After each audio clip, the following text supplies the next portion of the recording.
Hi hello नमस्कार. Organic balcony garden मध्ये तुमच्या सगळ्यांचं मनापासून खूप खूप स्वागत आहे. आणि चॅनलवरती नवीन असाल तर प्लीज चॅनलला लाईक शेअर आणि सबस्क्राईब करा. व्हिडिओ पूर्णपणे बघा म्हणजे या व्हिडिओमधली संपूर्ण माहिती तुम्हाला समजेल. तर आज आपण कोणत्याही एका झाडाविषयी बोलणार नाही आहोत, तर सगळ्या प्रकारच्या फुलझाडांच्या विषयी बोलणार आहोत. कोणत्याही प्रकारचं तुमच्याकडे फुलझाड असू देत, मग त्याची तुम्ही कोणती केअर केली पाहिजे, त्याच्यावरती कोणती कामं केली पाहिजेत आणि त्यांना आवश्यक खतं कोणती आहेत की जी दिल्यानंतर तुमच्या झाडाला 10 ते 15 दिवसामध्ये भरपूर अशी फुलं आणि कळ्या येतील. आता हे माझ्याकडे जे मोगऱ्याचं झाड आहे, तर याच्यावरती या अगोदर मी व्हिडिओ केलेला आहे. त्यामध्ये मी जी 4 कामं केली आहेत आणि खतं घातलेली आहेत. तर त्या खतं घातल्यानंतर बघा त्याला 1 महिना सुद्धा झालेला नाहीये आणि त्यानंतर तेव्हा या झाडाला फक्त 2च फुलं आलेली होती आणि आता बघा पूर्ण असं कळ्यांनी भरलेलं आहे.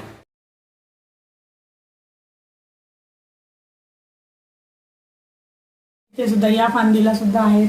हे अजून जरा छोटेसे आहेत त्यामुळे दिसत नाहीयेत, पण ओव्हरऑल प्रत्येक फांदी हे 2च फांद्यांचं झाड आहे. पण जिथे जिथे म्हणजे कटिंग केलेलं होतं तिथून तिथून त्याला फांदी आलेले आहे आणि पाण्यापेक्षा फुलंच जास्त आलेले आहेत की फांदी अशी झुकलेली आहे. अशीच तुमचं गुलाब, अबोली किंवा कोणत्याही प्रकारचं झाड असेल तर त्याला भरपूर फुलं येण्यासाठी कोणती कामं केली पाहिजेत, तर हे आज आपण या व्हिडिओमध्ये घेणार आहोत. तर पहिलं म्हणजे मी याच झाडाला 1 महिन्यापूर्वी त्याला रिपोर्टिंग केलेलं होतं. कारण गेल्या वर्षी हे झाड लावलेलं, पण ते एका कॅरी बॅग मध्ये लावलेलं होतं आणि ह्याच्यामध्येच मी कुंदाचं पण लावलेलं आहे, गुलाबाचं पण ह्याच्यामध्येच आहे आणि मोगराही आहे.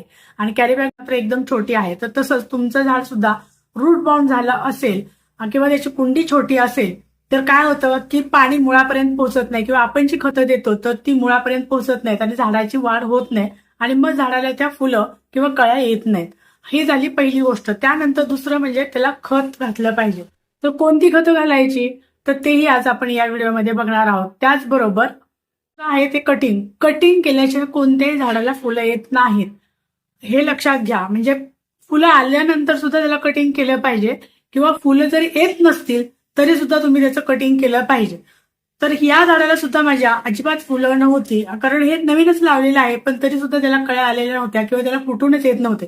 तर कटिंग केलं मी आणि कटिंग केलं, खत घातलं, रिपॉटिंग केलं आणि त्यानंतर त्याला 2 फुलं आली. 2 फुलं आल्यानंतर मी पुन्हा त्याला एकदा कटिंग केलं आणि त्यानंतर बघा तुम्ही प्रत्येक फांदीला आता म्हणजे 2-2, 3-3 आणि हा आहे तो डबल पेटलचा मोगरा आहे. बघा प्रत्येक फांदीला फुलं आलेली आहेत. असं तुम्ही कोणत्याही तुमच्याकडे झाड असेल तर त्याला कटिंग केलं पाहिजे. तर किती दिवसातून करायचं? आता फुलांचा जो सीझन असतो तर सीझन आला तरी सुद्धा तुमच्या झाडाला जर काही फुलं येत नसतील तर त्यावेळेला तुम्ही कटिंग करायला पाहिजे. आणि खूप ही हार्ड कटिंग करायचं नाही, तर एक एवढं म्हणजे एक म्हणजे तुमचं झाड केवढं मोठं आहे तर ते बघा. जर झाड चांगलं मोठं असेल तर एवढं करायचं, म्हणजे जिथपासून जरा जाड फांदी येईल ना तिथपर्यंत कटिंग करायचं. तर मग त्याला नवीन नवीन फांद्या येणार आणि नवीन फांदी आली की तर त्याला फुलं किंवा कळ्या सुद्धा येणार आहेत. तिसरं महत्वाचं म्हणजे जर तुमच्या झाडाला खत कमी पडत असेल तरी सुद्धा झाडाला अजिबात फुलं येत नाहीत. तर झाडाला खतं कोणती द्यायची? फुल झाडांना किंवा फळ झाडांना सगळ्यात महत्वाचं खत म्हणजे कोणतं, तर ते आहे पोटॅशियम. कारण पोटॅशियम जर काय कमी पडलं तर झाडांना कळ्या किंवा फुलं येत नाहीत किंवा फ्रुटिंग सुद्धा होत नाही. त्यामुळे पोटॅशियम हे अत्यंत महत्वाचं आहे. फुलझाडांना तुम्ही केमिकलयुक्त पोटॅशियम टाकू शकता, पण फळ झाडांना मात्र केमिकलयुक्त पोटॅशियम अजिबात वापरायचं नाही, कारण फळं हे आपण खाण्यासाठी वापरतो. त्यामुळे पोटॅशियम जर तुमच्या झाडांना कमी पडत असेल तर ते पोटॅशियम तुम्ही त्याला दिलं पाहिजे, खत दिलं पाहिजे. आणि चौथं आणि महत्वाचं म्हणजे तुमच्या झाडांना माती घट्ट झालेली असेल तर ती माती वरचेवर असं म्हणजे थोडीशी मोकळी केली पाहिजे, जेणेकरून हवा खेळती राहील आणि आपण जी खत आणि पाणी देतो तर ते झाडांच्या मुळापर्यंत पोहोचेल. तर या प्रकारची जर काय काळजी तुम्ही सुद्धा तुमच्या झाडांची घेतली तर तुमच्या सुद्धा झाडाला अजूनही फुलं आली नसतील तर अशीच फुलं येतील. झाडावरती मी या अगोदर सुद्धा व्हिडिओ केलेला आहे, तर तोही व्हिडिओ बघा. त्यावेळेला त्याला किती फुलं होते आणि आता बघा त्याला किती फुलं आली. त्या खताने आणि जे मी 4 कामं केली त्याच्यामुळे झाडावरती अगदी जादू झालेली आहे आणि भरपूर फुलं आलेली आहेत. एवढे छोट्याशा झाडाला हेच जर काय आता मोठं पुढच्या वर्षी आणखी मोठं होईल तर त्यावेळेला पूर्ण असं भरून जाईल. म्हणजे नंतर मी त्याला सेफ सुद्धा देणार आहे गोलाकार असा, म्हणजे जेणेकरून त्याला फ्लावरिंग भरपूर येईल. पण बघा याच वर्षी मी आणि ऑगस्ट नंतर 7-8च महिने झाले तरी सुद्धा त्याला किती छान असं फ्लावरिंग झालेलं आहे. तर आता मी याला घालणार आहे थोडंसं खत. आणि खत हो किती किती दिवसांनी घालायचं तर कुंडीमध्ये झाडं लावल्यानंतर ना त्याला वरचेवर खतांची गरज असते. म्हणजे 15 दिवसातून किंवा 1 महिन्याने तरी तुम्ही खत दिलंच पाहिजे.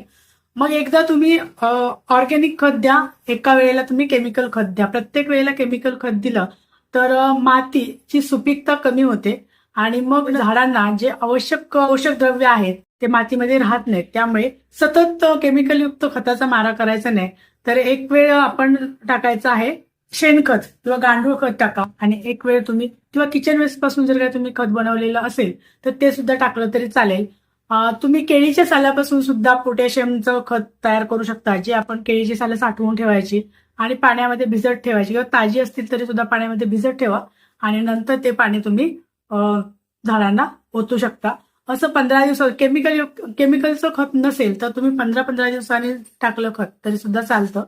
आणि केमिकल खत मात्र तुम्ही महिन्यातून एकदाच वापरा. पाणी सुद्धा त्याला खूप जास्त द्यायचं नाही आणि खूप कमी द्यायचं नाही. उन्हाळा आहे आता पाणी त्याला द्यावं लागतं. पण जर तुमचं झाड पूर्णपणे उन्हात नसेल किंवा त्याला 5-6 तासांपेक्षा जास्त ऊन लागत नसेल तर तुम्ही 2 दिवसांनी पाणी द्या. आणि जर ते दिवसभर उन्हात असेल तर मग दररोज पाणी दिलं तरी सुद्धा चालेल.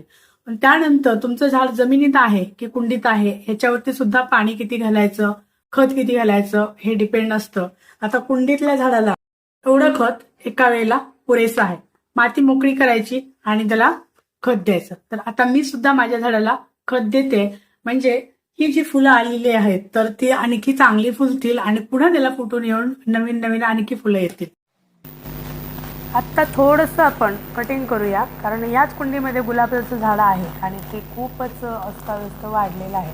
तर त्याला सुद्धा मी आता थोडंसं कटिंग करते. मोगऱ्याच्या एका फांदीला सुद्धा फुलं नाही आहेत तर ती सुद्धा मी कट करणार आहे थोडी.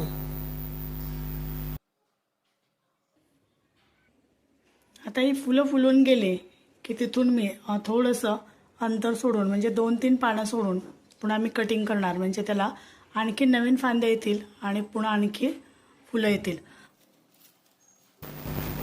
खत घालण्यापूर्वी आता मी थोडीशी माती मोकळी करून घेते.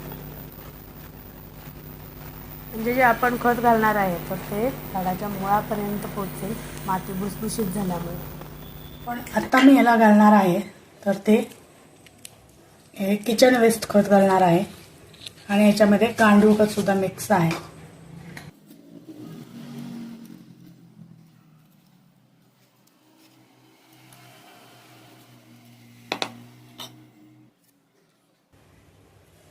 आणि त्याचबरोबर हे पोटॅशियम टाकणार आहे थोडंसं.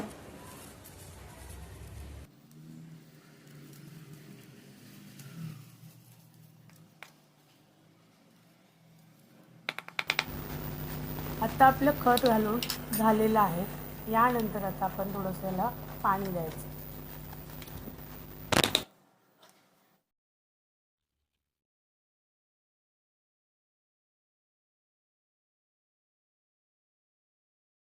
तुम्हाला कसा वाटला तर ते कमेंट बॉक्समध्ये अवश्य सांगा. छान छान कमेंट करा म्हणजे मला सुद्धा आणखी छान उपयोगी माहिती तुम्हाला द्यायला उत्साह येतो, मोटिवेशन मिळतं. Thank you so much.